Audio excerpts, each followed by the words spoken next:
about that.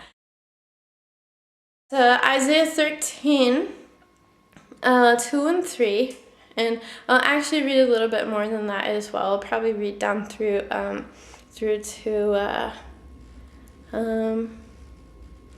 probably around to verse 8 or something, but yeah, we'll see how far we go. But it says, raise a signal, a flag on a bare hilltop, call up an army against Babylon. Wave your hand to encourage them as they march to the places of the high and mighty. I, the Lord, have dedicated these soldiers for this task. Yes, I have called my mighty warriors to express my anger, and they will rejoice when I am exalted. Verse 4, continuing on, says, hear the noise on the mountains, listen, as vast armies march. It is the noise and shouting of many nations, for the Lord of heaven's armies has called this army together. They come from distant countries, from beyond the farthest horizons, for they are the Lord's weapons to carry out his anger, and with them he will destroy the whole land.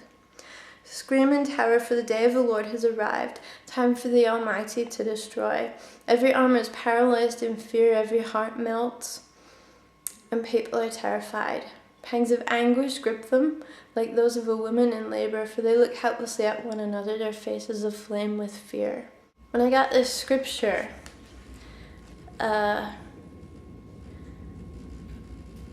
it's just sometimes you get scriptures and you just know that you know this is what I'm supposed to do. And especially verse 2 and 3, raise a signal flag, or raise up a banner in some of the other translations. I just read from the New Living Translation here, but most of the versions, they say raise a banner on a bare hilltop. And I knew that that banner was a house of prayer. That banner was a banner of love. Actually, I had written on it, I saw in the spirit, and I saw a picture of this dry, barren hilltop, and a banner being raised. And the banner said love. I knew in my spirit that meant it was time to start the house of prayer in Tokyo. But I didn't really know at that particular time. I suppose what was starting to come more and more into my realm of understanding was that this house of prayer, I was the person that I was praying for, to God, please send someone to start a house of prayer in Tokyo. I actually prayed myself into the job. Be cautious with your prayers, because the things you pray for, God might just be meaning for you to pray yourself into that position.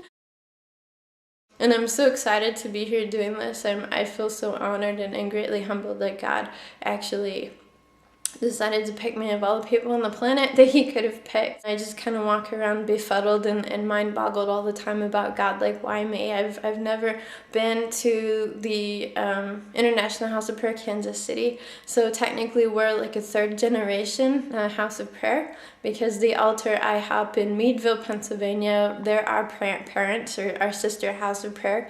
That house of prayer was born out of people who actually had been to IHOP KC, and for many, many years I actually would pray and cry and say, God, they have such great conferences, they have this and that and the other thing, and I would cry and whine and complain about how come I never get to go. It's not fair. My cousin went, I don't get to go. For those of you that have kids, like, you'll totally understand what that's like. And here I am, feeling like I'm the one person in the world who is the least qualified to put this together, because I've, quote unquote, never been to IHOP KC to get properly trained for all of this. My ministry credentials came about a really interesting way. Everything in my history really points to one of the verse in the Bible where it talks about how, God chooses the foolish things of the world to shame the things that are. That's me, and that scripture was written about me. And one of these days I'll have my story of my life experiences in Japan, the first 10 years, I suppose, finished, and you'll get to read about some of those very interesting and challenging times. But that's really, I suppose, how the House of Prayer got started. Just pointing out the dates, though, just the last thing. I was looking for something in my email box. I came across the dates that my cousin had first sent me the email about his going to the House of Prayer in Kansas City. That was October 11, 2001. And the date that I got it set in my heart, in my head, that I was the person to start a house of prayer in Tokyo, or at least get the ball rolling with that, was exactly the same week. It was the day I got the scripture. I believe it was probably October 12th, but it was exactly the same week plus a day that, in 2008, 7 years to the week later, that God decided, okay, it's time to establish His altar in the largest metropolis on the planet.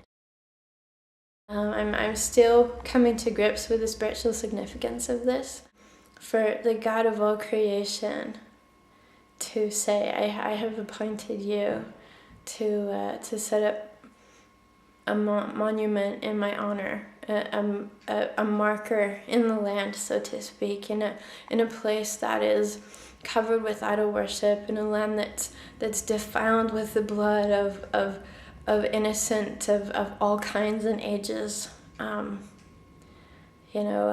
just the only thing I can say really is what David said, is, God, who am I, and what is my family that you've chosen me for this. I'm sure there's more to come. There's more revelation on His decision and spiritual significance for why we had to name this place the altar, why it's located where it is, why it started when it did, and all the interesting connections that I'm sure God knows inside and out. But as I get more information and insight on that, I'll definitely be sure to share it with you. Anyway, that's kind of the nutshell on the history of the altar, International House of Prayer Tokyo. And we're still growing, we're pretty small, but God's going to change that soon. I'm pretty sure He's got big plans for this place.